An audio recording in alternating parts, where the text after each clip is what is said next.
चालू हो गया ना, कलर सही है ना, ज़्यादा ब्लैक ब्लैक हो गया फिर इसको सही कर दो, नहीं तो फिर अंधेरा ही आता है। चलो नाउ सेक्सुअल रिप्रोडक्शन।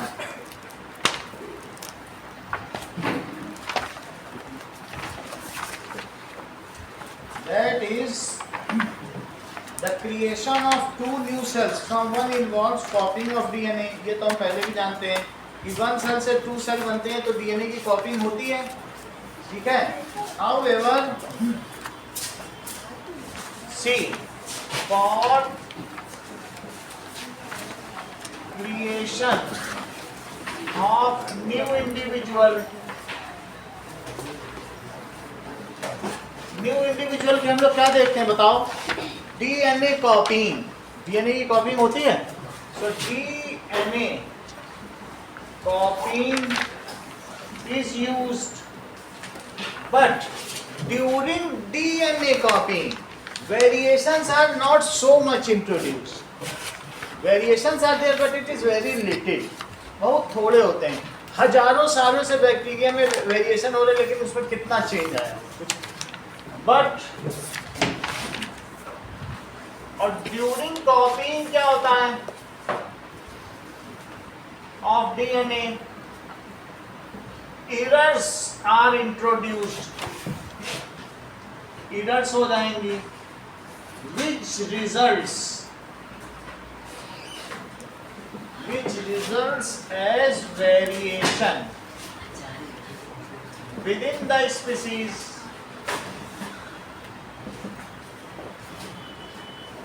ये बात समझ आई? जब डीएनए की कॉपिंग होती तो मैंने एक बार बताया था कि कई बार ऐसा होता है कि जैसे चार्ट एडेनिन गुआनिन साइटोसिन, तो साइटोसिन के साथ कभी एडेनिन जुड़ जाए या थाइमिन जुड़ जाए तो ऐसे में वेरिएशन आ जाएगा। लेकिन ये वेरिएशन अगर तुम्हें ज़्यादा चाहिए, ये तो बहुत थोड़े होंगे, ठीक है। Variations with in the species, variations are very much important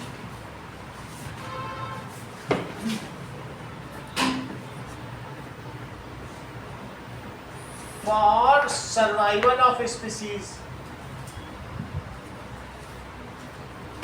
भाई हमारे में वेरिएशन है तभी तो कुछ लोग साइबेरिया में जिंदा रह पा रहे हैं और कुछ लोग अफ्रीका के 60 डिग्री में, 60 डिग्री से -70 डिग्री तक ह्यूमन जी रहे हैं, क्योंकि सब में अलग अलग इम्यून सिस्टम है, अलग अलग वेरिएशन में तो जी रहे हैं। अगर सब एक जैसे होते तो मारे जाते हम लोग अफ्रीका में। बहुत सारे लोग यूरोपियंस जाते हैं तो वो कोई वाटरलू में पराजित हो गया, आपने देखा कि हिटलर और इस तरीके से जो आपने देखा बहुत सारे, जर्मनी वाटरलू में पराजित हो गया, नेपोलियन हार गया था।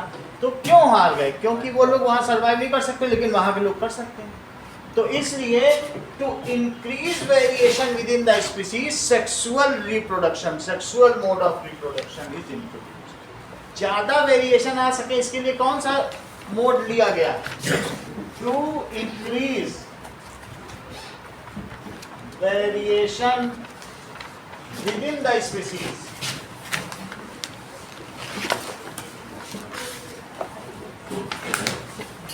Sexual mode of reproduction is used. इसमें क्या होगा बताओ? In sexual mode of reproduction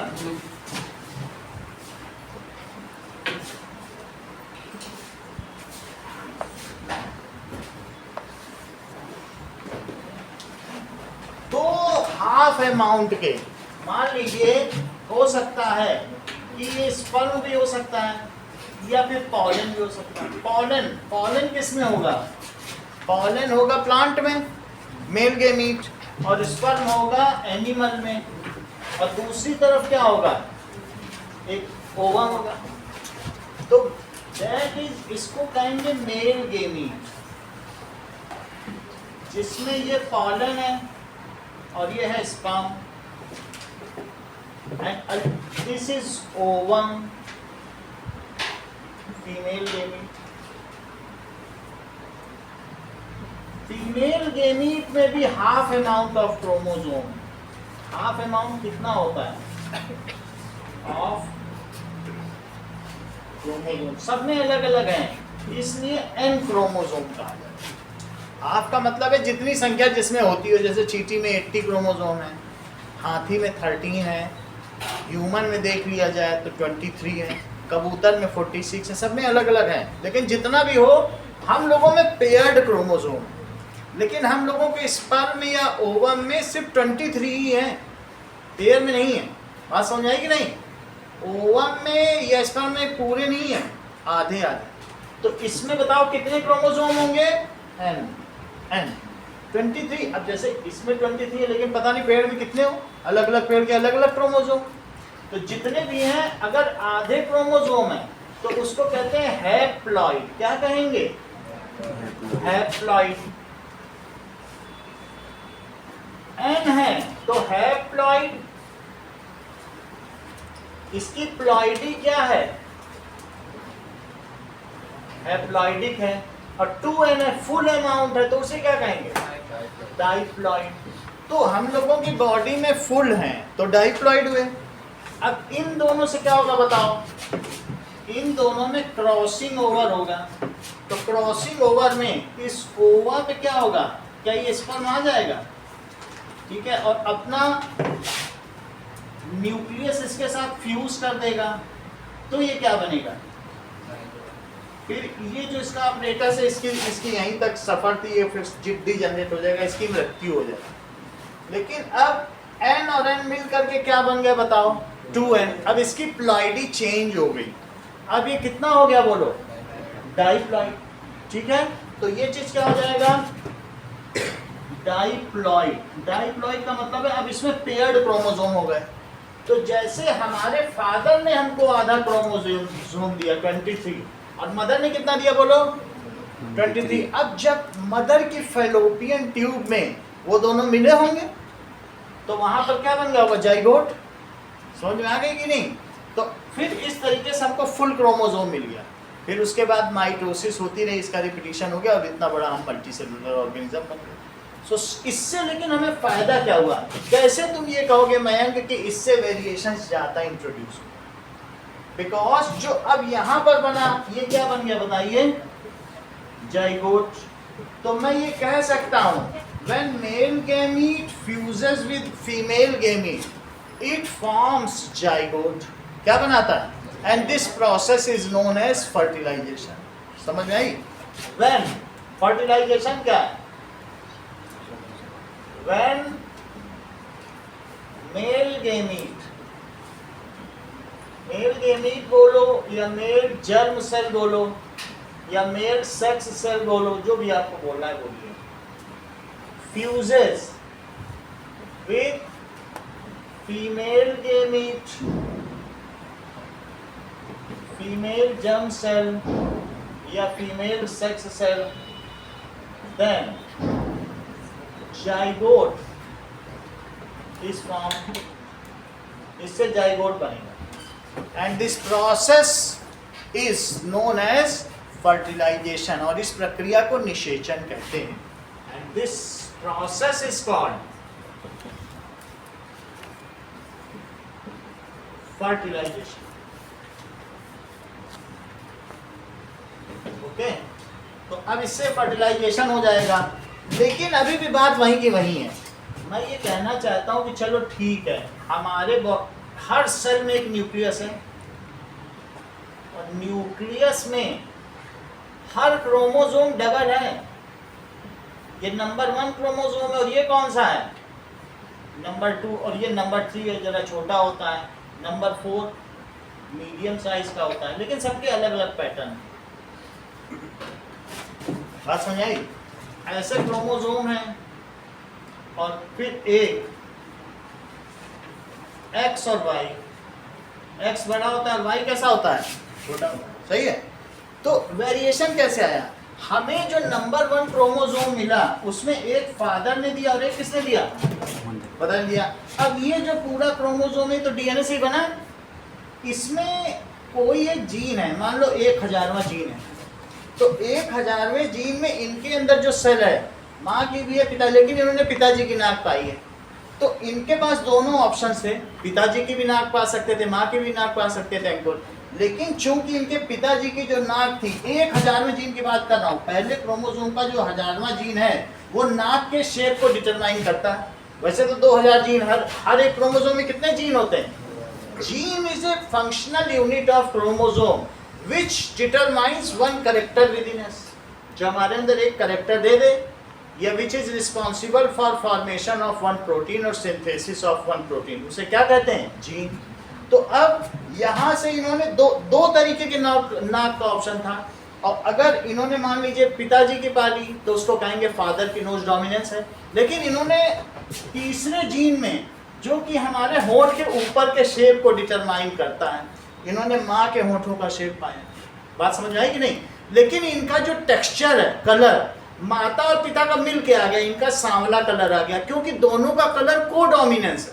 भाई एक होता है डोमिनेंस, कौन डोमिनेट करेगा, और दूसरा होता है अगर एक ने अपने आप को मैनिफेस्ट कर दिया, मैनिफेस्ट का मतलब प्रकटीकरण, प्रकट कर दिया, और दूसरा नहीं कर पाया, तो जो अपने आप को प्रकट कर देता है उसको डोमिनेंट जीन कहते हैं, और जो नहीं प्रकट कर पाया उसको रिसेसिव कहते हैं। क्या कहते हैं? तो मान लीजिए नाक अगर इन्होंने पिताजी की पाई, तो इनके फादर की नाक का जो ट्रेट है, कैरेक्टर है, वो जीन डोमिनेंट हुआ। और जो मदर की थी मान लीजिए कॉन्वेक्स थी, और फादर की कॉनकेव थी, कॉनकेव पा गए, कॉन्वेक्स नहीं पा पाए। बात समझ में आई? उसी तरीके से होंठ के अलग अलग स्ट्रक्चर है, अगर फ्लैट है या कर्व्ड है, माँ का पा लिया, कलर दोनों का पा लिया। तो एक होता है डोमिनेंट जीन, एक होता है रिसेसिव जीन। मान लीजिए अगर आपने रेड फ्लावर को वाइट फ्लावर के पॉलन से पॉलिनेट कर दिया, और फ्लावर जो नया बना वो गुलाबी रंग का बन गया, ना रेड बना ना वाइट, तो वो लोग को डोमिनेंस हुआ कि नहीं?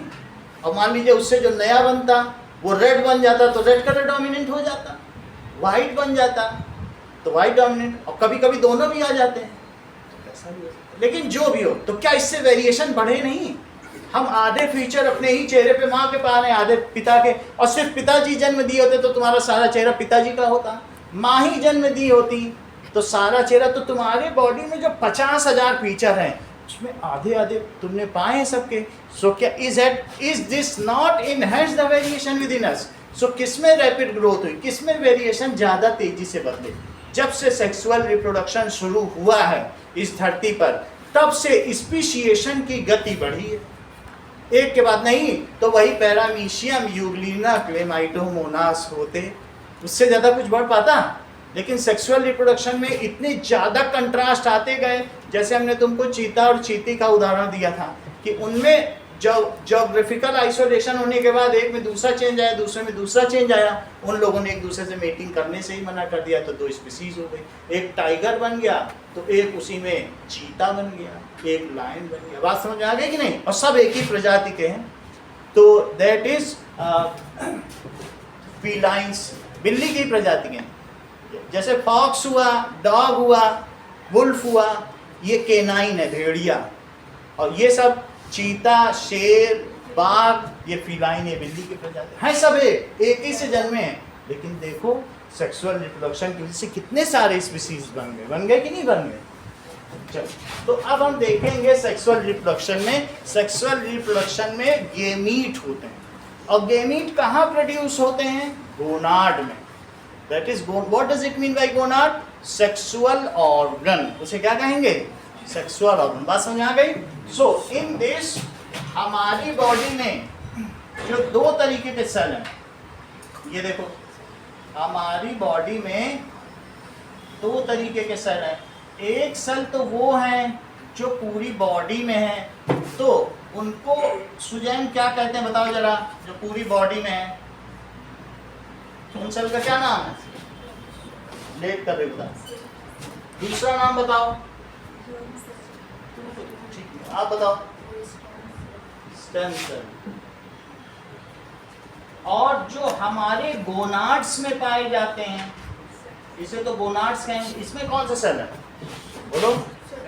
सेक्स सेल, जर्म सेल या गेमीट। ठीक है, तो इनमें क्या कहेंगे? सेक्स सेल, जर्म सेल या गेमीट। हम सब लोग ऊपर कर देंगे, हम सब लोग यूनिसेक्सुअल है। लेकिन प्लांट्स में हर्माफ्रोडाइट कौन है, एनिमल में कौन, जरा बताओ तो। हाँ, हम सब लोग में जो मेल है वो मेल है और जो फीमेल है वो फीमेल है। क्या आप मुझे बता सकते हो कि हम लोगों में एनिमल में ऐसा कौन है जो हर्माफ्रोडाइट? केचुआ, अर्थवॉर्म, नीमाटोड हमारा का, उसी में मेल भी है और उसी में कौन सा है बताओ, फीमेल भी। समझ में आ गई बात कि नहीं? तो और जो जब बहुत ज़्यादा हाईली इवॉल्व हो जाते हैं तो फिर हम लोग यूनिसेक्सुअल। अगर कोई एमसीक्यू आ जाए कि एनिमल्स में मोस्टली जो हाईली इवॉल्व है वो कैसे है बताओ, यूनिसेक्सुअल। समझ में आ गई बात? और जो नीमाटोड यानी जो अर्थवॉर्म है वो कैसा है, दैट इज बाइसेक्सुअल। वो कैसा है, that is male and female reproductive organs both are present in nematode. केचुआ तो तुम लोग जानते हो ना। चलो अब आगे की बात देखो।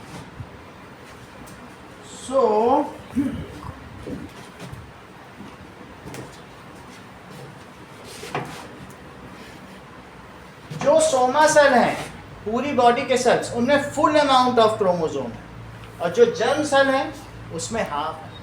क्योंकि हाफ मदर दें और हाफ फादर तभी तो हमारे में फुल होगा। दोनों ही फुल दे दें तो इस तरीके से तो क्रोमोसोम का ढेर लग जाएगा, हमारे पास 4n हो जाएंगे। फिर हम बच्चों को जन्म दें तो 8n। इस तरीके से एक बार पहले हुआ था तो धरती में क्रोमोसोम का ऐसा ढेर लग गया कि धरती को एक्सटिंक्ट होना पड़ा और उसे डाईएटोमेशियस अर्थ कहा जाता है कि क्रोमोसोम ही क्रोमोसोम हो गए। जैसे डायरेक्टर बढ़ते चले जाए कंपनी में तो काम कौन करेगा, बढ़ते ही चले जाए डायरेक्टर। तो क्रोमोसोम का अमाउंट फिक्स्ड रखने के लिए हम लोगों ने कौन सा प्रोसीजर चुना, क्रोमोसोम का अमाउंट भी फिक्स रहे, वेरिएशन भी रहे। तो बोलो सेक्सुअल रिप्रोडक्शन सही है कि नहीं? जितना अभी आप ऐसे देख लो कि सेक्सुअल रिप्रोडक्शन क्यों अच्छा है। लोग कहते हैं कि इंटररेशियल शादी करो। वो अनुष्का शंकर को जानती हो, वो जो हरिप्रसाद चौरसिया की बेटी, वो जा करके उसने अपने उनके दोनों बच्चे खुद ही शादी कर लिए। वो निग्रो से शादी कर ली और एक जा करके अमेरिका की कैलिफोर्निया, और दोनों नोबेल पाए गए। जितना तुम कंट्रास्ट करोगे फीचर में उतना ज़्यादा ही दोनों के डोमिनेटिंग आ जाएंगे। और वही मुस्लिम वर्ग में भाई से भतीजा से सबसे शादी करें, उसमें कंट्रास्ट आ ही नहीं पाया। जितना कंट्रास्टिंग स्पेक्ट्रम रहेगा 2 पीढ़ी आगे चली जाती है वो जीन। इसीलिए लोग प्रमोट किसको करते हैं बताइए, कि आप दूसरी जगह ऐसे जीन पकड़ो दुनिया में जो तुम्हारे पास कभी जीन फ्लो ही ना हुआ वहाँ। बात समझ में आ गई कि नहीं? उससे क्या हुआ, जैसे मैंने यहाँ पर बताया, उससे 2 पीढ़ी आगे जनरेशन चली जाती। जो लोग बाहर जा के शादी करते हैं कहीं पर भी, तो जो उनके बच्चे होते हैं वो बहुत आगे जाते हैं। ओके, और जो परिवार ही में करते रहते हैं उनमें देखो आधे तो अपंग हो जाते हैं। उसको कंडेम किया गया है। आप वर्ल्ड हेल्थ ऑर्गेनाइजेशन में देखो, उसे अच्छा नहीं माना गया। तो इसलिए जो सजातीय विवाह है उसको हमेशा कंडेम किया जाता है। बात समझ में आ गई कि नहीं? चलिए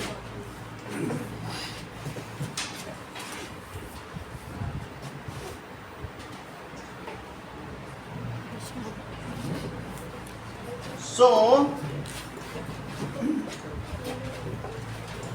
let us see the sexual reproduction in flowering plants. एक प्लांट्स में देखेंगे, एक एनिमल में। सेक्सुअल रिप्रोडक्शन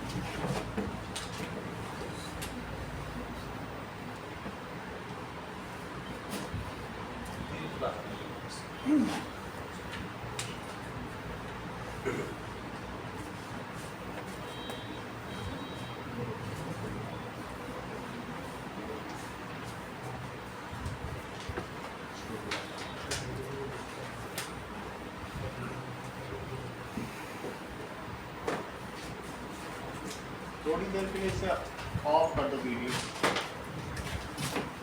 फ्लावर में पेटल्स होते हैं। ओके, पेटल्स होंगे और नीचे सेपल्स होंगे जो ग्रीन कलर का होता है, सेपल होगा। इसके अलावा ये सब किस पर लगे रहेंगे, रिसेप्टिकल्स पर। This is रिसेप्टिकल। इसके सेंट्रल पार्ट में क्या होगा, सेंट्रल पार्ट में एक फीमेल रिप्रोडक्टिव ऑर्गन होगा और उसका नाम क्या होगा, कैलिक्स, ये कार्पेल होगा। क्या कहलाएगा बोलो? कार्पेल, या पिस्टिल भी कह सकते हो। अच्छा, इनके चारों तरफ मेल रिप्रोडक्टिव ऑर्गन होगा, ये जिसमें फिलामेंट और एंथर होगा, और इसका पूरा नाम स्टेमेन होगा। अब ये ग्रुप अलग अलग प्लांट्स में अलग अलग होगा, लेकिन ऐसा होगा।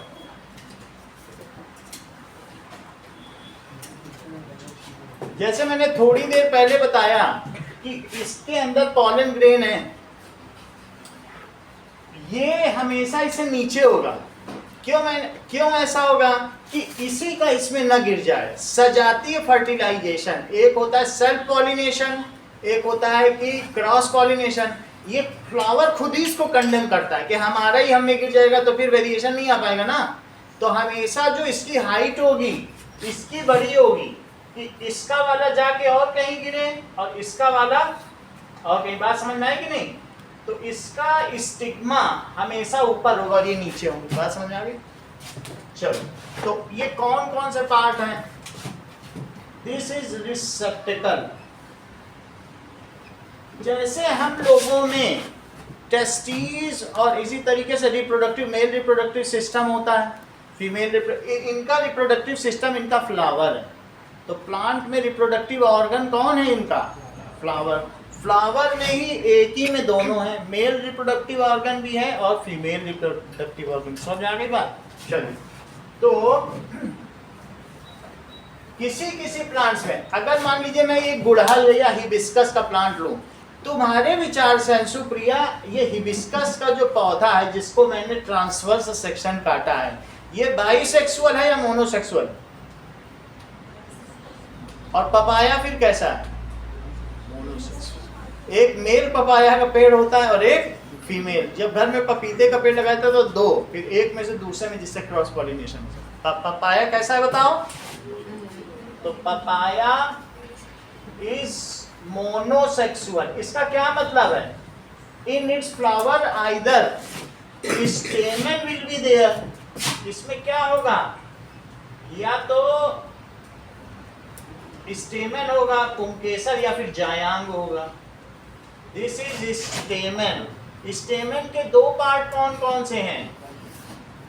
फिलामेंट, और दिस इज एंथर। एंथर के अंदर क्या होगा? पॉलन होंगे, पॉलन ग्रेन्स। इसके अंदर होगा पॉलन ग्रेन। तुम मुझसे बात मत किया करो, ठीक है? तो ये जो भी है स्टेमन, ओके। अब देखो फीमेल रिप्रोडक्टिव ऑर्गन, देखो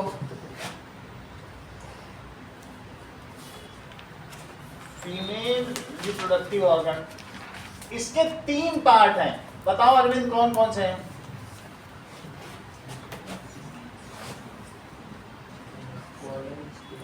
देखो पॉलन वाले बता, इसीलिए मैं कह रहा हूँ I am eyeing towards him for 96%। और वो तुम्हारा कर्टसी के लिए उत्तर देता है बीच में जो तुम बात करते हो, उसको करप्ट कर रहे हो। बैठना अलग बात है, उसको दोस्ती के नाते बोलना पड़ेगा अपनी क्लास छोड़ के। तो बैठे हो तो ये भी तो ध्यान दो कि तुम्हारा भी कुछ फर्ज बन रहा है उसके लिए। पॉलन बता रहे हो तुम, फीमेल में पूछ रहे तो पॉलन बता रहे हो, इसका क्या मतलब? दैट इज स्टिग्मा, स्टाइल और ओवरी। ओवरी जो है ये फीमेल। क्या दिस कार्पेल या पिस्टल, इसका क्या नाम है? कार्पेल या फिर pistol. It is also secured over रिसेप्टिकल। ये भी रिसेप्टिकल पर लगा है और ये भी लगा है। तो all parts of the plant is secured over, किस पर लगे हुए होते हैं बोलो? रिसेप्टिकल पर।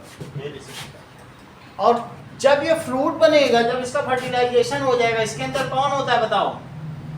इसके अंदर देखा जाएगा तो इसके अंदर एक ओव्यूल होगा, और ओव्यूल के अंदर क्या होगा बताओ?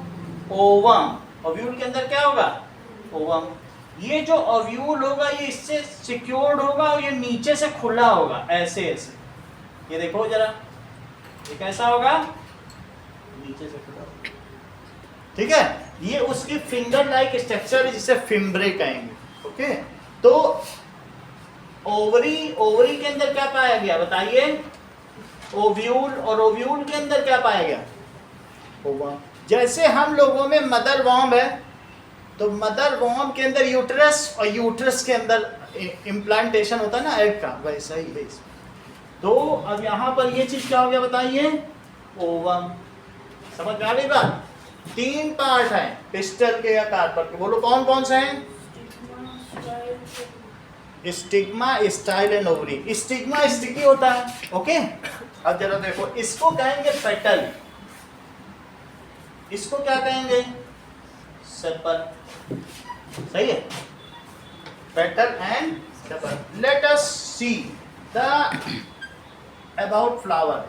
सो फ्लावर इज रिप्रोडक्टिव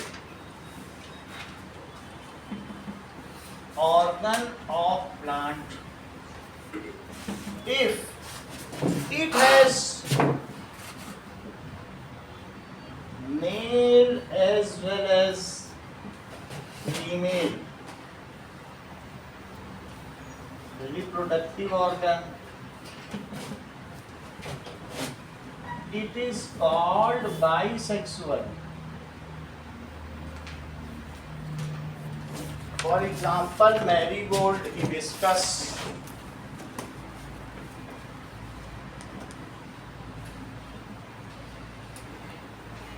हिबिस्कस का मतलब है गुड़हल, इसको गेंदा कहते हैं। Now, the reproductive part of flower तो जब इसकी बात की जाएगी, सबसे बाहर से शुरू की जाएगी, रिसेप्टेकल। रिसेप्टेकल के बाद क्या आएगा, सेपल। सेपल ग्रीन कलर का होता है। फिर उसके बाद पंखुड़ी, दैट इज पेटल। पेटल के बाद कौन आएगा बताओ, ये घेरे में अंदर जा रहे हैं। सबसे पहले अगर एक कली है तो कली में सबसे ऊपर पहले ग्रीन कलर का होगा सेपल, वो हटा दो तो फिर उसकी पेटल्स पंखुड़ियाँ आएंगी। पंखुड़ी हटा दो तो पुंकेसर, दैट इज स्टेमन। क्या आएगा, स्टेमन। कभी गुड़हल में तुमने देखा है, अगर किसी ब्रश से करो तो उसमें येलो येलो कलर का आ जाता है, ऊपर निकले नहीं रहते हैं। तो गुड़हल में ऐसे तुमने देखा है, बहुत सारे ऐसे ऐसे निकले रहते हैं येलो येलो कलर। तो अब गुड़हल कैसा होगा, ऐसा नहीं निकला रहता है। कभी गुड़हल पे नजर गिरे तो देखना, ऐसे बहुत सारा निकला है, नहीं देखा। और ये ऐसे रहता है कि नहीं। तो इस यही सारा जो होता है ये येलो कलर का, इसी को पॉलन ग्रेन्स कहते हैं। और इसको नहीं खाना है जो वहाँ पर खिलाड़ी हैं, अगर उन्हें खा लिया तो कहेंगे इन्होंने एक्स्ट्रा प्रोटीन खा लिया, अब इनके ऊपर डोपिंग टेस्ट होता है। इसको खाने से बहुत शक्ति आ जाती है, तो एक्स्ट्रा प्रोटीन खा लेते हैं, फिर एंटी वो पकड़े जाते हैं। बात समझ आ गई कि नहीं। ये इकट्ठा कर करके एक डिब्बे में बिकता है यूरोप में। चलिए, तो रिसेप्टेकल हो गया, सेपल हो गया, पेटल हो गया, स्टेमन हो गया, और फिर सही है स्टेमन। स्टेमन है मेल रिप्रोडक्टिव ऑर्गन।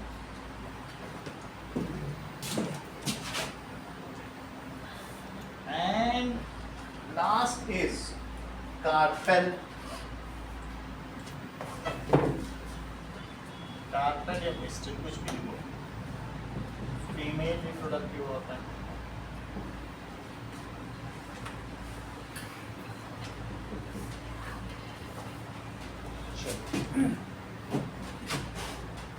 सो रिसेप्टिकल क्या होगा, अब एक एक करके देखो।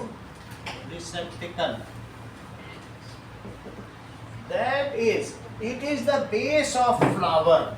रिसीव करें, it is base of flower in which other reproductive organs are attached.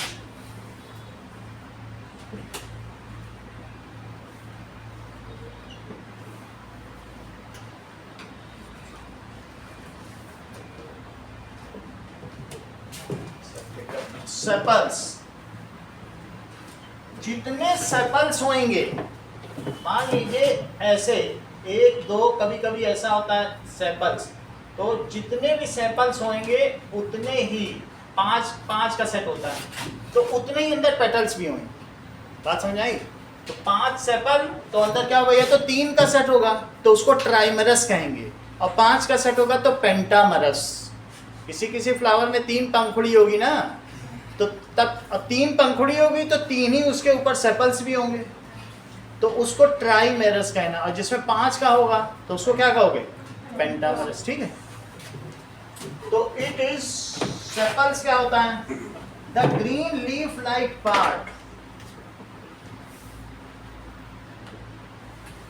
Leaf like outer most part of flower is called sepal,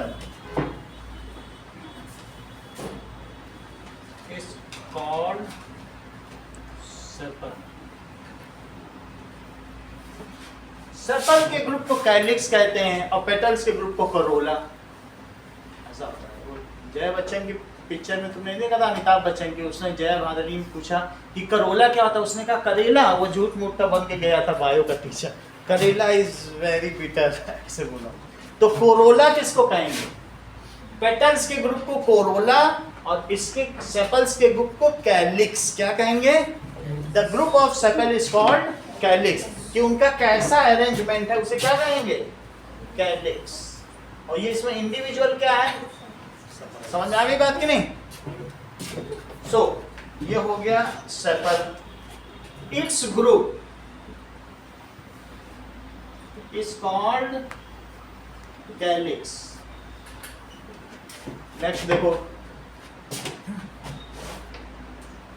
petals.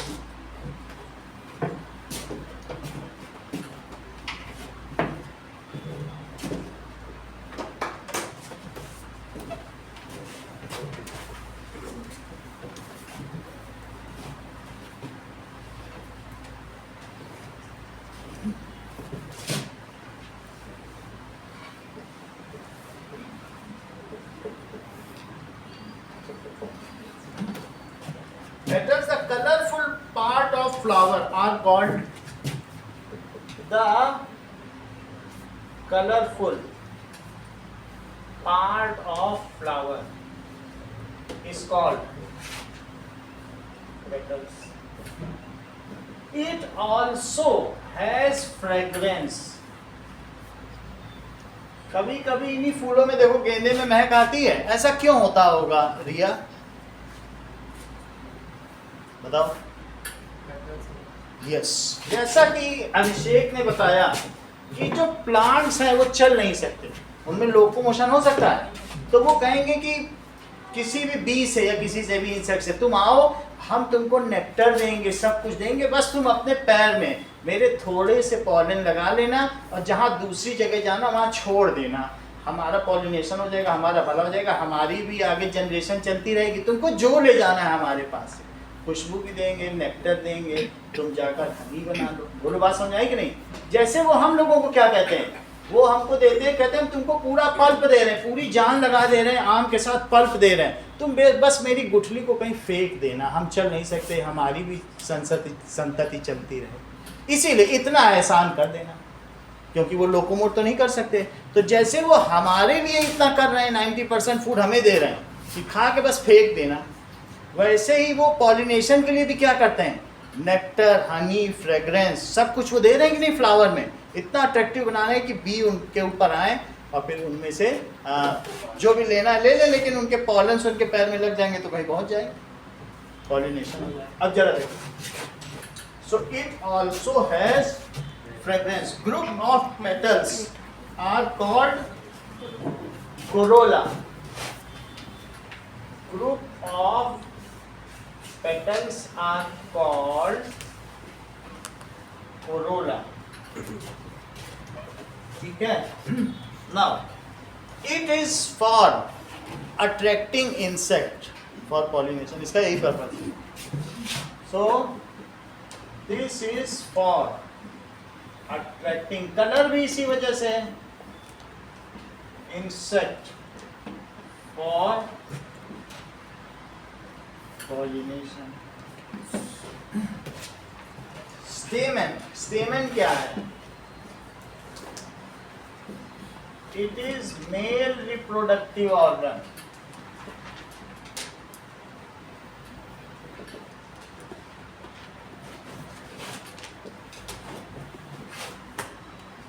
जब भी किसी प्लांट को दिखाएंगे तो उसके सेंटर में सिर्फ एक ही ओवरी रहेगी. ओवरी दिखाते हैं. ये फ्लावर का स्कीमेटिक डायग्राम है, ऐसे दिखाएंगे. तो ये क्या दिखाएंगे बताओ? This is the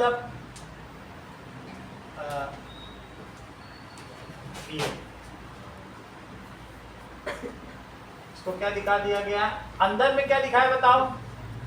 ovary. और ये क्या दिखाया? स्टेमन. ये देखो, समझ में आया कि नहीं? अब आप ये देखिए, एडल्फस कहते हैं किसको? मेल को. जैसे अमेरिका में फिलाडेल्फिया है. क्यों उसका नाम पड़ा फिलाडेल्फिया? फिलीन एडल्फिया. फिलीन का मतलब लव, एडल्फिया यानी भाई, दो भाइयों के प्रेम का नगर फिलाडेल्फिया. तो इसको अगर 4 पाए गए तो टेट्रा एडल्फस, 2 हैं तो डाई एडल्फस, 3 है तो ट्राई एडल्फस और मोनो एडल्फस. वास्तव में ये 4 तक पाए जाते. समझ में आ गई बात कि नहीं? तो ये स्टेमन कितने पाए गए? तो क्या तुम इसे ऐसा कहना चाहोगे, it is second inner most part of the flower? देखो, सबसे इनर मोस्ट कौन सा है बताओ? ओवरी. उसको कौन घेरे हैं? उसको कौन घेरे हैं बताओ? 1 2 3 4 और बोलो, पेटल घेरे हैं कि नहीं? अब फिर उसके बाद कौन घेरे रहेगा उसको? 1 2 3 4 5. तो इस तरीके से स्कीमेटिक डायग्राम हो गया प्लांट का, फ्लावर का. सबसे बाहर कौन हुआ बताइए? सेपल. उसके अंदर क्या हुआ? पेटल. उसके अंदर स्टेम. और सबसे अंदर इनर मोस्ट कौन सा हुआ? Central most. सही है. चलो यहाँ क्या लिखते हैं? It is male reproductive organ and second inner most part of the flower. And second innermost part of flower. Stamen has 2 parts. एक इसका फिलामेंट है और दूसरा क्या है? Anther.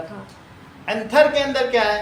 Anther is having pollen grain. Anther का दूसरा नाम एंड्रॉयशियम. क्या है? एंड्रॉयशियम. तो अब जरा देखें.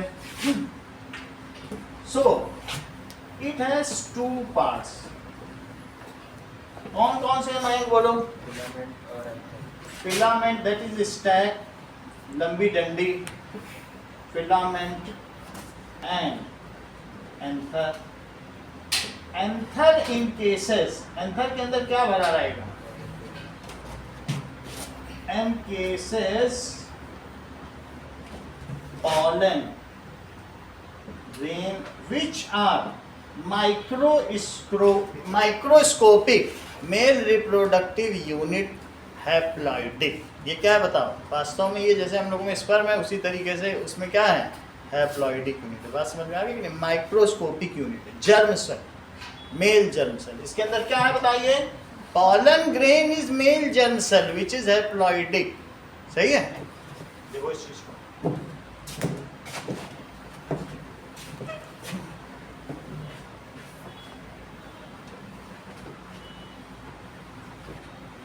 Now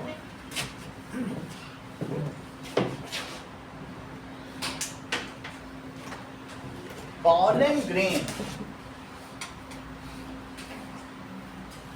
is male germ cell which is haploidic. Haploidic का मतलब है एन क्रोमोसोम, आधे क्रोमोसोम. जिसके पास आधे क्रोमोसोम है वो फंक्शनल नहीं है, बस वो रिप्रोडक्शन के लिए ही बना है. अब देखिए, नाउ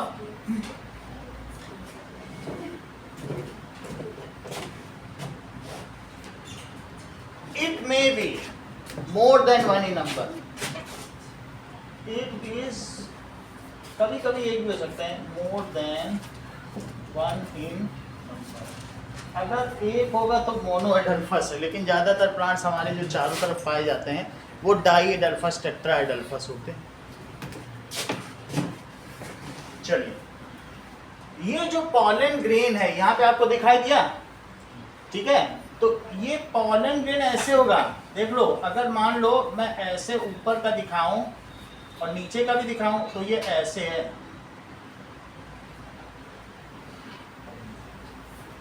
ये पॉलन ग्रेन है, और फिर ये इसके ऊपर ये ऐसे, और ये यहाँ 4 अलग अलग इसके, these are the different cases in which anther is there. ऊपर का मैंने कट कर दिया, देख लो, ये ऊपर का हमने क्या कर दिया, पूरा इसके ऊपर ये ढक्कन रख देते तो क्या ये ऐसे होता? तो ऊपर से मैंने इसको क्या किया बताइए, that we have cut is laterally, इसको मैंने ऐसे कट कर दिया। इनमें क्या भरा बताओ, समझ में आ गया? ये पॉलन ग्रेन है, पॉलन ग्रेन, और ये जो मैंने बीच में दिखाया ये यहीं से चिटकता है, ये चिटक जाएगा, यहीं से पॉलन बिखर जाते हैं। इट डिहिसेस, और इस पूरे को क्या कहेंगे, एंथर, और नीचे वाले को क्या कहेंगे बताओ, फिलामेंट। सही है? So this is anther, this is filament, और this is the line of dehiscence, जहां से चिटकता है। सबसे कमजोर लाइन है ये, यहीं से चिपकेगा, डिहिसेंस। ये सेम चीज है, इसी को हमने जरा थोड़ा सा मैग्नीफाई कर। आगे देखिए, next is carpel. So carpel में क्या होगा, it is present at centre of flower, centre of flower, it is 1 in number.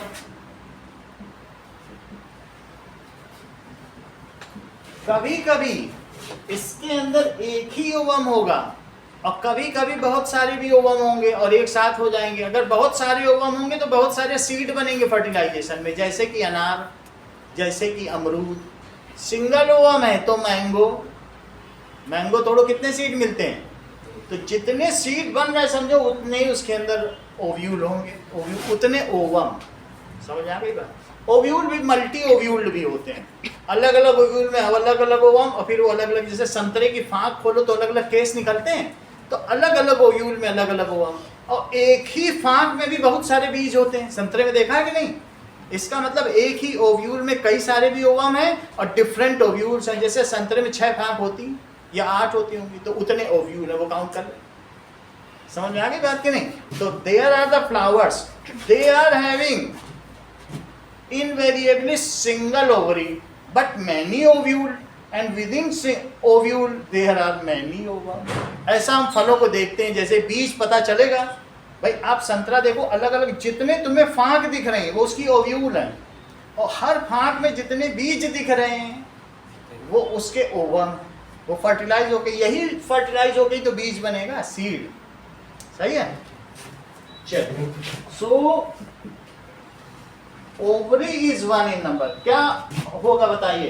It is 1 in number but with in ovary, ये ओवरी है, ओवरी के अंदर बहुत सारे ओवरी हो सकते हैं। और इसके 3 पार्ट्स क्या है बोलो? It's 3 parts are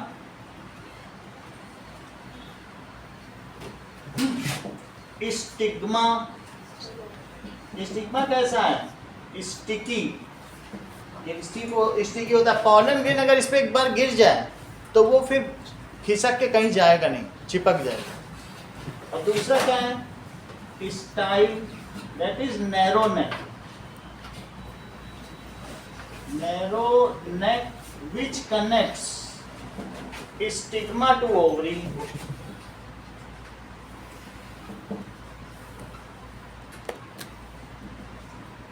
ovary. और तीसरी चीज क्या बताई? And third part is ovary। ovary has ovule। ovary में क्या है? ovule and ovule has, ovule में क्या है बोलो, ओव्यूल हैज ओवम। कितनी बात समझा गए? ठीक। अब देखो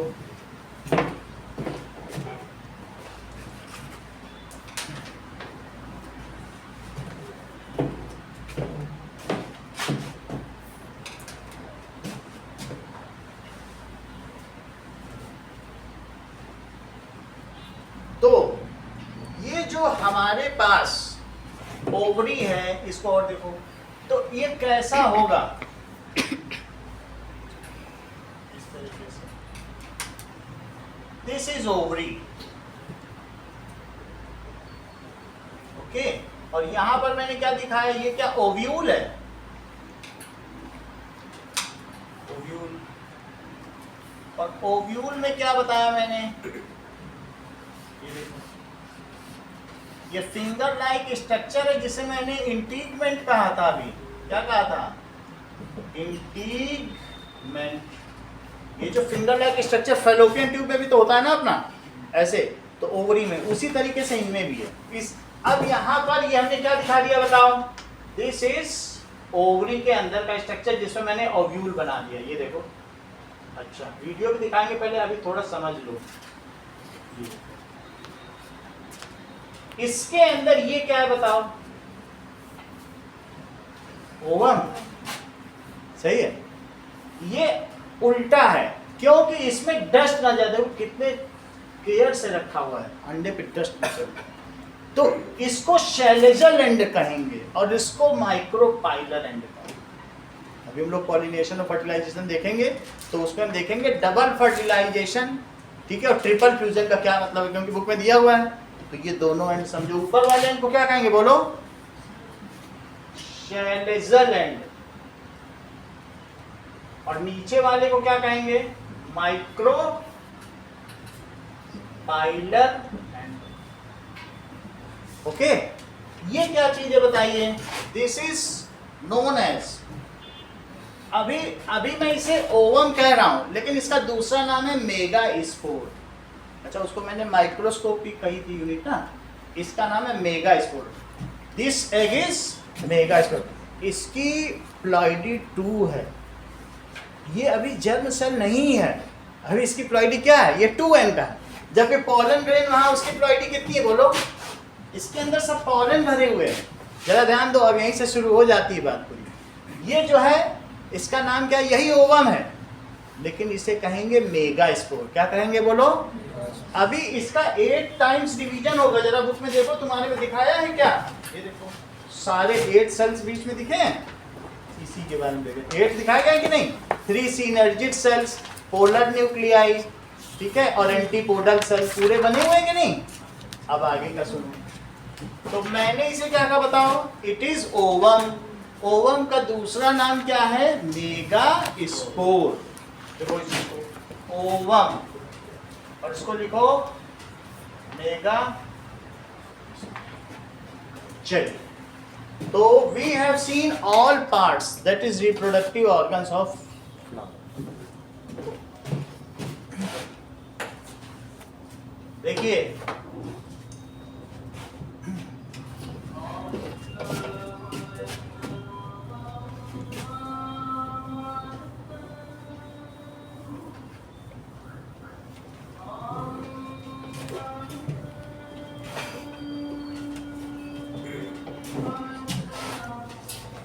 next is pollination.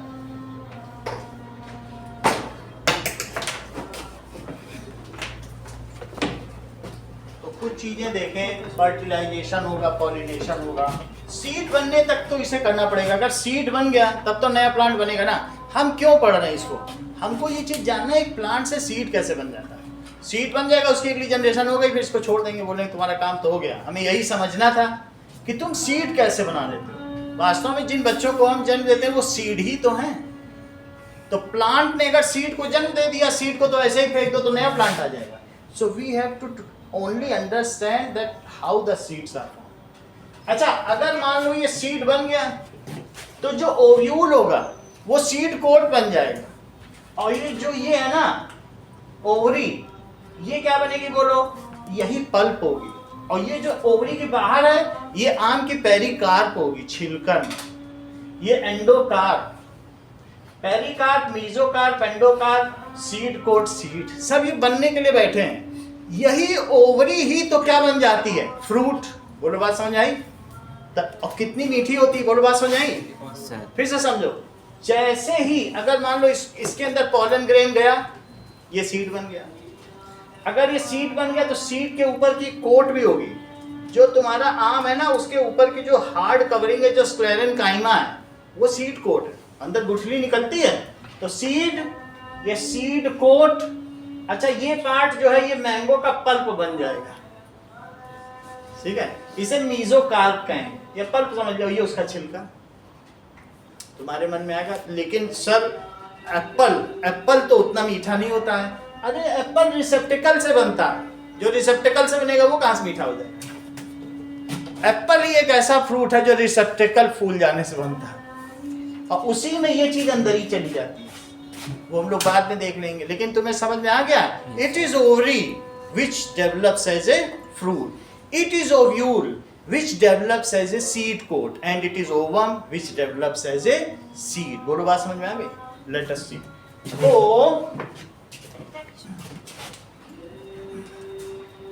what does it mean by pollination? परागण से हम क्या समझते हैं? चलो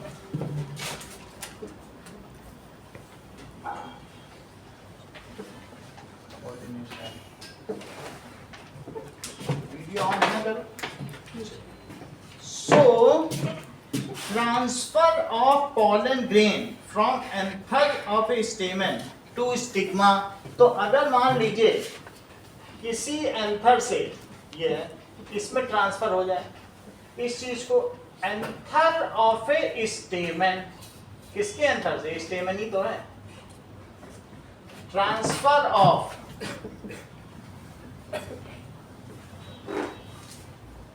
pollen grain from anther of stamen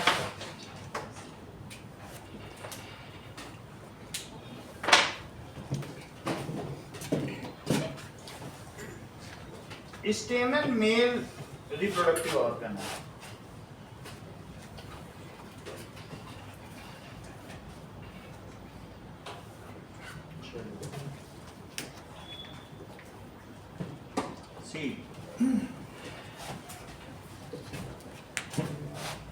Transfer of pollen grain from anther of stamen to stigma of ovary is called pollination. The stigma of pistil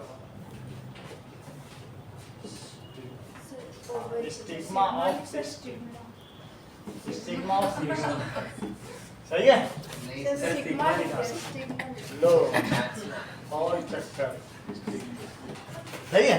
anther of स्टेमन से कहां चला गया बोलो? स्टेमन ऑफ पिस्टिल। ये पिस्टिल गो या कार्पेल उसी पे, इसे पॉलिनेशन कहते हैं। It is of two types. इसके टू टाइप्स क्या हैं?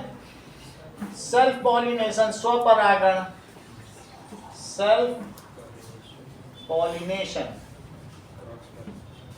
If pollen of same flower or same plant is transferred, ठीक है, उसी फ्लावर का हो या उसी का, if pollen of same flower or other flower of same plant, of same plant is transferred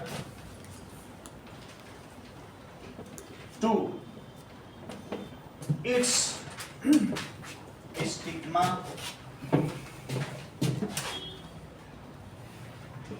मान लीजिए जैसे ये है और इसी में अलग अलग तरीके से ये फ्लावर है और इसी का एक पॉलन इसमें आ गया, और या इसी में का ही पॉलन इसी में आ गया, दो तरीके से, इसी में से इसी में आ जाना या इसी में से, ये सब इसको क्या कहेंगे, that is known as self pollination. और अगर इसमें का इसमें आ गया,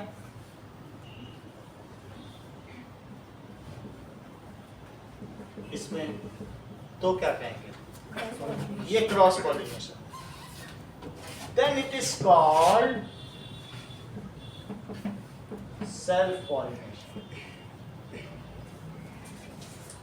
लेकिन क्रॉस पॉलिनेशन में भी उसी स्पीसीज का होना चाहिए, ऐसा ना हो कि गुड़हल का गेंदे में गिर जाए, कुछ नहीं होगा। समझ में आ गई बात कि नहीं? So if pollen of other plant of same species falls on any plant, other plant का गिरे on stigma of it, then it is called cross pollination। तो दोनों ही गुड़हल के होने चाहिए, दोनों ही विस्कस के होने चाहिए, ये दोनों ही मेरी कर लो। चलिए, if what does it mean by cross pollination? If pollen of other plant of same species falls on stigma, then it is called cross pollination।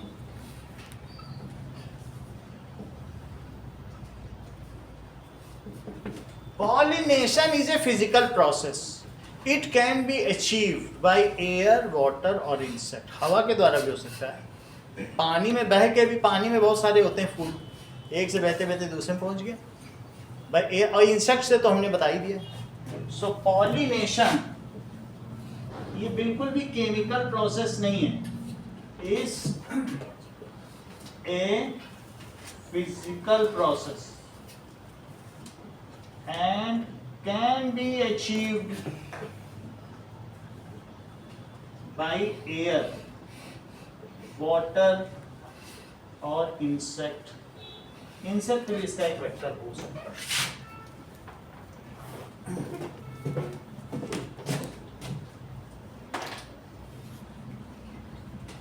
अब देखिए कि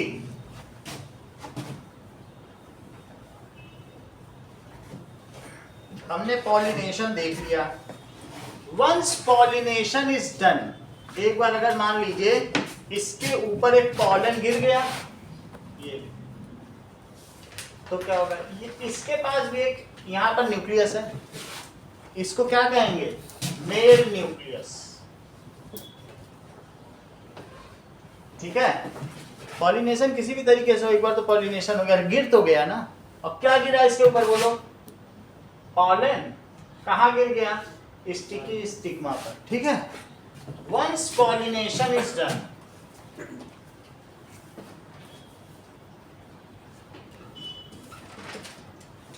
then pollen tube is generated। इसमें से pollen tube comes out हो जाए, comes out from pollen gland।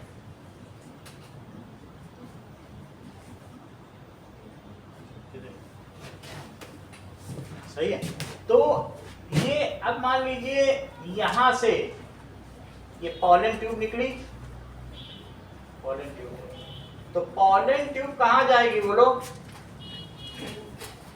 ये इधर से होते हुए, ऐसा 2 सेकंड में ही हो जाएगा, ज्यादा समय नहीं लगेगा। ठीक है, it is not a time taking process. आपने बताया था तो ओवम को हैप्लॉइड नहीं होता तो डिवाइड कब होता है? अब डिवाइड होने जा रहा है, ये देखो, ये बारात घर पर आ गई, ये दूल्हा है, अब ये दुल्हन बन जा। अब जरा आगे की बात देखो, सिनर्जिक सेल का मतलब सखियां होती हैं, सिनर्जिक का मतलब ही सखियां, उन्हीं के नाम पे रखा गया। अब ये जो मेगास्पोर, इसको क्या गई थी, इसको पता चल गया कि पॉलिनेशन हो चुका है।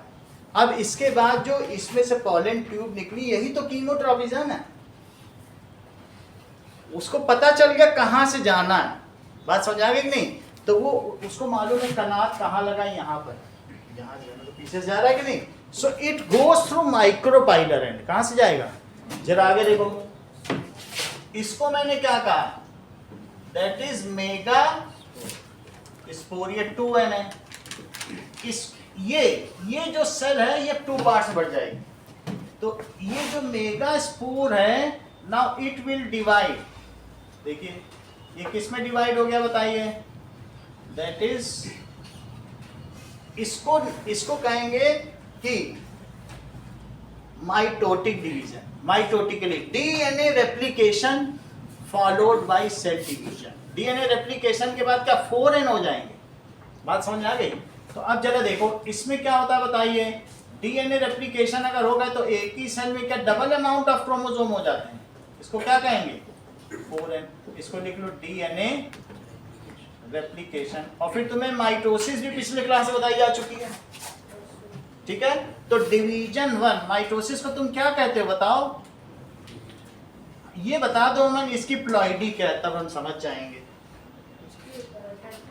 टेट्राप्लॉइड, ये कैसा है बताओ, टेट्राप्लॉइड, तो इसकी प्लॉइडी बढ़ गई ना, डीएनए रेप्लिकेशन हुआ, ऐसा तो बेसिक सभी में होता है, मीवा में ही यही होता है। फिर इसके बाद क्या हुआ बताओ, दैट इज 2n हो गया, सही है, 2n होने के बाद अब ये क्या करेंगे, दैट इसके बाद एक बार इनका डीएनए फिर से यही चीज होगी, mitosis 1 mitosis 2 then meiosis. Mitosis में क्या होता है बताओ, यहां से यहां तक क्या हुआ, क्या ये माइटोसिस 1 है, देख लेना, अगर क्रोमोसोम की संख्या घटी हो तब माइटोसिस ना कहना, क्या वही है जैसी मदर सेल थी वैसे ही डॉटर सेल बनी है क्या, मदर सेल की जैसे डॉटर सेल बन जाए यही तो माइटोसिस कहलाती, नहीं, और एक मदर सेल से फिर डॉटर सेल बन जाए तो क्या कहोगे बोलो, फिर से वैसे ही बन जाए तो क्या कहेंगे बताइए, माइटोसिस 2, बोलो बात समझ आई, फिर से माइटोसिस होगी, इसको माइटोसिस 1 कहें, अभी भी 2n ही है, तो क्या कहा जाएगा बोलो, 2n 2n 2n 2n, इसको क्या कहा जाएगा बोलो, माइटोसिस 2, क्योंकि डीएनए क्रोमोसोम डबल हो गए, फिर जैसे हमने बताया ना वो इक्वेटोरियल लाइन पर आते हैं दोनों तरफ से, फिर वो स्पिंडल्स खींच लेते हैं सेंट्रियोल्स, वैसे ही तो होता है, फिर हो गया। अब यहां से मियोसिस हो जाएगी, मियोसिस का क्या मतलब है बताइए, मियोसिस का मतलब है इससे 8 बन जाएंगे, हर एक से 2 बनेंगे, समझ में आई, तो क्या हो जाएगा बताइए, अभी तक हमारे पास 4 हैं, 4 डॉटर सेल, तो 4 डॉटर सेल हो गए, इससे 2 बन गए, इससे भी 2 बन गए, इससे भी 2 बन गए, और इससे भी 2 बन गए, लेकिन ये जो हुआ नमन ये क्या था, मियोसिस, यानी 2n वाले से अब nn वाले बने, ये germ cell, n n n n n, so इसमें ये सब 2n थे, इसको क्या लिखे बताइए, मियोसिस,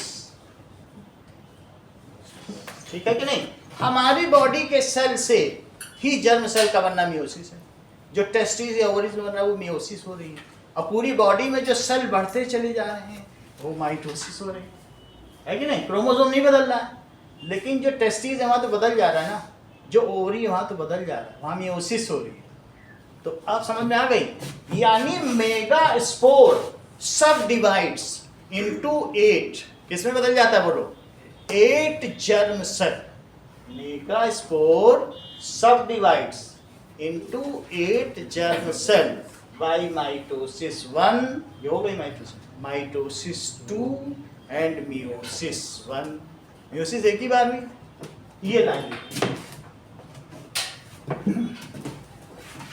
कहने का मतलब है कि ये देखो, ये जैसे जैसे अंदर आया वैसे वैसे यहां पर ये देखो,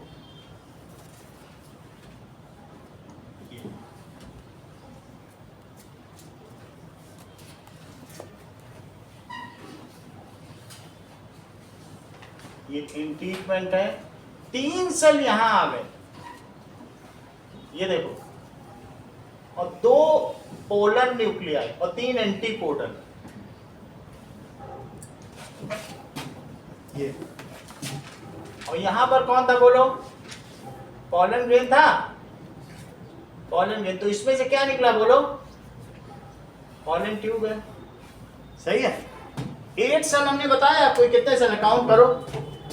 1 2 3 4 5 6 और 7 और 8 यहाँ काउंट करो, 8 हो गए। जो 8 से कितने बन गए? 1 megaspore is now subdivided into 8 cells, 8 germ cell, जिसमें इन तीनों का नाम क्या है? आप बताओ, आप बताओ। मैं इनको क्या कहा? ऊपर वाले एंटीपोलर, दिस इज पोलर न्यूक्लियाई, इनको सिनर्जिड सेल्स। ओके, तो अब ये 8 बन गए, यही 8 यहां दिखा दिए गए।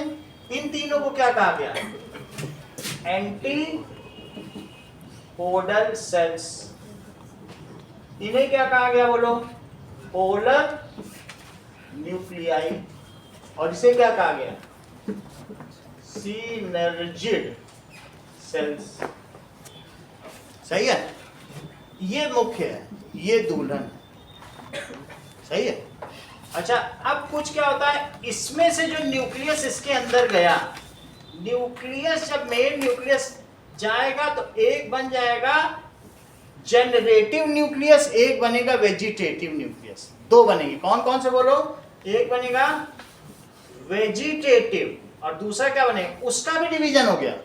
चेक करो, ये मियोटिकली डिवाइड है। मेन न्यूक्लियस जो था वो एन का ही था, लेकिन उसका मियोसिस से ही 2 बन गए। मियोसिस में क्या डीएनए रेप्लिकेशन ना हो तो कितने भी बढ़ते चले जाएं, तो ये एन वाला ही था। लेकिन जब ये अंदर गया तो अभी हम लिखा देंगे कैसे डिवाइड हुआ। एक वेजिटेटिव न्यूक्लियस और दूसरा कौन सा है? जनरेटिव। इतनी बात समझ आ गई? वेजिटेटिव जब भी बारात होती है तो कुछ खाने के चक्कर में रहते हैं, उनको मतलब ही नहीं जयमाल का जयमाल पड़ा, अच्छा पूरी देखने ठंडी हो जाए, उन्हें मतलब ही नहीं। अच्छा, ये जो 3 हैं ये भी थाल सजाए खड़े हैं, और ये सखियां जयमाल आगे आएंगे बाराती, उनको नाश्ते पानी का इंतजाम। तो ये दोनों यहाँ आगे बढ़ रहे हैं। बात समझ में आ गई कि नहीं? तो अब यहाँ देखो, ये भी इंतजाम है। कुछ लोग जैसे पियक्कर टाइप होते हैं, वो कनात फोड़ के फाड़ फोड़ के घुस जाते हैं, तो उनके लिए भी यहाँ पर बारात का इंतजाम है, खाने पीने। पीछे से जो घुसना चाहें तब भी खाने का इंतजाम, आगे से जो द्वाराचार कराएं तब भी खाने का। कितना योजनाबद्ध तरीके से। तो अगर मान लीजिए कभी ऐसा होता है प्लांट में, कुछ लोग सेलेजल एंड से भी चले जाते हैं, तो ऐसे में यहां से जाएंगे तो एक क्या करेगा बताओ? That is one fuses with this, एक इसमें फ्यूज कर देगा और एक इसको फोड़ता हुआ यहां पहुंच जाएगा। फिर से समझिए, दोनों केस है ताशी। एक इसमें वेजिटेटिव है, वेजिटेटिव का काम है सिर्फ खाने पीने पे ध्यान रखना, बीच में नहीं जाना। लेकिन जो जनरेटिव है ये मेन न्यूक्लियस है, ये मेन न्यूक्लियस है। इसको किससे मिलना है बताओ? इनमें से किसी से। समझ में आ गई बात? तो अब ये आगे आया, आगे आने पे क्या होगा बोलो? यहां तक आएगी पॉलन ट्यूब। इस ट्यूब का क्या नाम है बताइए? Pollen tube. पॉलन ट्यूब के आने पर क्या ये दोनों न्यूक्लियस यहां आ गए? ये दोनों न्यूक्लियस आगे बढ़ेंगे ना, और ये दोनों न्यूक्लियस आगे आ गए। जो वेजिटेटिव न्यूक्लियस है, it fuses with one of the synergid cells. ये क्या करेगा बोलो? किसी एक सिनर्जिड सेल से फ्यूज हो गया। किसने किससे फ्यूजन किया बताओ? इसका नाम क्या मैंने रखा? Vegetative nucleus. और जो मेल न्यूक्लियस है वो क्या करेगा? वो इन सबको धक्का देते हुए, फोड़ते हुए आगे चला जाएगा, इससे मेल खा जाएगा। ये जो यहां पर जाएगा तो ये दोनों भी एन है, वहां क्या बताया? एन है, और इसका भी नाम क्या बताया? एन। ये चीज ट्रिपल फ्यूजन। इसको क्या कहेंगे? 3 लोग फ्यूज हो गए ना, इसको क्या कहेंगे बताइए? Triple fusion. और इसको क्या कहेंगे? दैट इज, ये यहां फर्टिलाइजेशन या ट्रिपल फ्यूजन।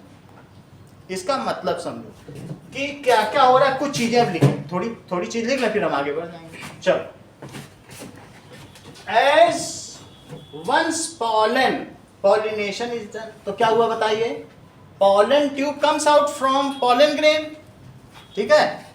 मेल न्यूक्लियस, जो मेल न्यूक्लियस है वो कैसे डिवाइड होगा, मियोसिस। वो एन का ही था लेकिन अब 2 बन गया। स्पर्म से ही तो और भी स्पर्म बनते जाते हैं, ओवा से तो और ओवा बनती जाती है, ऐसा तो Meiosis से divide होगा तो हाथ में हो सकता है। है। Meiosis से divide होगा तो हाथ में। अब देखो दैट इज माइटोसिस, एन पे ही है उतने पे ही डिवाइड हो जाए, एन डबल हो जाए फिर एन हो जाए, सही है। माइटोसिस तो क्या होगा बताइए, मेल न्यूक्लियस क्या होगा, comes out from pollen grain, pollen tube निकल आई। अब देखिए जो मेल न्यूक्लियस है माइटोटिकली डिवाइड, एन से फिर एन हो गए, तो इसका मतलब है माइटोटिक डिवीजन, जितना भी क्रोमोसोम है उतना ही रहे, डबल हो गए फिर आधा आधा हो जाए, माइटोटिकली डिवाइड इनटू किसमें डिवाइड होगा, इनटू वेजिटेटिव न्यूक्लियस और जनरेटिव न्यूक्लियस। चलिए इतनी बात हमने बताई, अब थोड़ा सा हम वीडियो देखें फिर दिखा दें, आपको और अच्छा समझ आ जाएगा।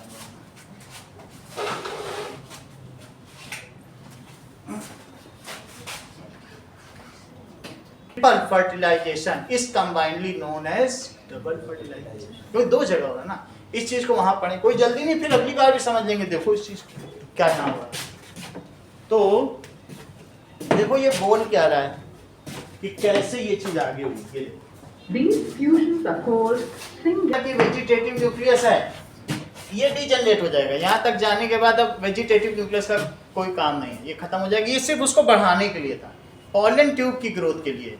लेकिन जो मेल न्यूक्लियस था वो 2 मेल न्यूक्लियस बनेगा, 2 जनरेटिव न्यूक्लियस। यहाँ भी जनरेटिव है और यहाँ पर भी कौन है बोलो, जनरेटिव, जैसे वो बता रहा है 2 जनरेटिव हो गया ना। और वेजिटेटिव न्यूक्लियस, पहले ये देखो ये वेजिटेटिव न्यूक्लियस ये कहाँ तक आने पे मर जाएगा सोनाक्षी, यहाँ आके मर जाएगा। और जो जनरेटिव न्यूक्लियस है इसके फिर कितने हिस्से होंगे, 2, एक जाएगा सेंटर में और एक सिनर्जिक सेल के पास। समझ में आ गई बात। तो ऐसा वहां पर बताया गया, वो चीज हम भी लिख देंगे, ये सब लिख देंगे। जनरेटिव न्यूक्लियस है, यहाँ पर भी इसको क्या लिख लो, जनरेटिव, दूसरा फिगर भी बना लेंगे। इतनी बात समझ आएगी। पहले इस ट्यूब में क्या था बताओ, इस ट्यूब में पहले 2 थे, 2 कौन से थे, एक तो जनरेटिव और एक वेजिटेटिव। जनरेटिव के 2 हो गए माइटोटिक डिवीजन से, और वेजिटेटिव जो होगा वो फिर लास्ट में पहुंचने पे ये क्या होगा, मृत्यु हो जाएगी। एक जनरेशन और एक है डीजनरेशन, डीजनरेशन मृत्यु को करते हैं, दैट इज डीजेनरेट। अब इतनी बात समझ में आ गई। और 2 जो जनरेटिव न्यूक्लियस हैं, एक सिनर्जिक सेल से मिल जाएगा और एक बीच के पोलर न्यूक्लियस। ओके, अब इस वीडियो को और आगे देखो। तो थोड़ा सा इस चीज को और पीछे से देखें। इस चीज को मैं एक बार मैं और सुनाना चाहता हूँ आपको। देखो